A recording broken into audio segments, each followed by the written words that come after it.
Welcome to the Seattle Bird Podcast. I'm your host, Leo. This episode, our bird spotlight is on the House Finch. I'll pass it over to Felix to read an excerpt from All About Birds. House finches are small-bodied finches with fairly large beaks and somewhat long flat heads. The wings are short, making the tail seem long by comparison. Many finches have distinctly notched tails, but the house finch has a relatively shallow notch in its tail. Adult males are rosy red around the face and the upper breast, with streaky brown back, belly, and tail. In flight, the red rump is conspicuous. Adult females aren't red.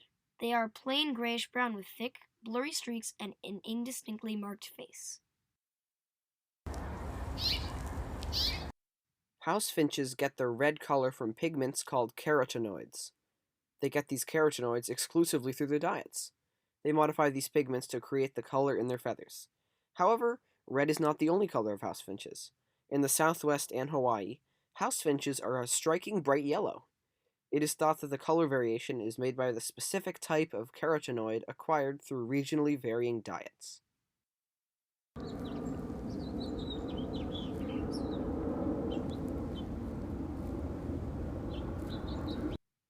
Brighter pigment, of whatever color, is a signal to females that the male is healthy and would be a good mate. This is because when a male is healthy and has a good food supply, it has enough carotenoids to make bright feathers. However, when a house finch is sick, it needs to use the carotenoids it has to fight off the disease, and therefore, its feathers will be dimly colored.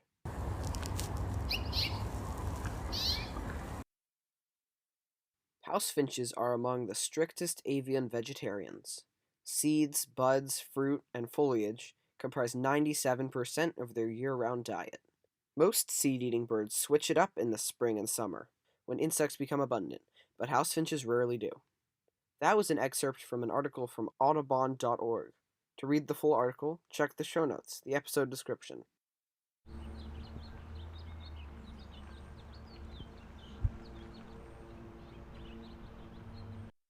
House finches are native to the west coast of the United States and Mexico, but they got introduced to Long Island, New York in either 1939 or 1940, depending on the story you believe. In one story, they were marketed as Hollywood birds, but weren't selling, so they were set loose. In the other story, a pet seller realized that it was illegal to sell house finches, and released them into the wild to avoid being caught. What is definitely true is that they spread throughout the East Coast, which they inhabit today.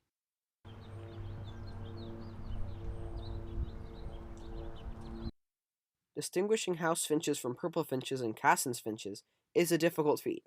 Here are some tips to differentiate them. First, for the females. House finch females are little brown birds. Their purple finch counterparts are very similar, but have white mustache and eyebrow streaks. Refer to pictures to confirm your ID.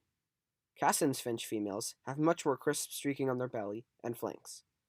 Now for the males. They are brown on their back calves and rosy red near the faces and upper breast.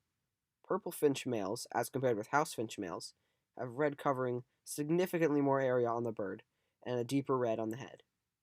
Cassin's finch males have a little crest on their head. Keep in mind that house finches are much more common than either of these species, at least around Seattle.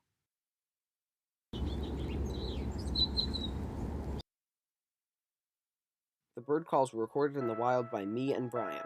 Research is by me with help from Brian.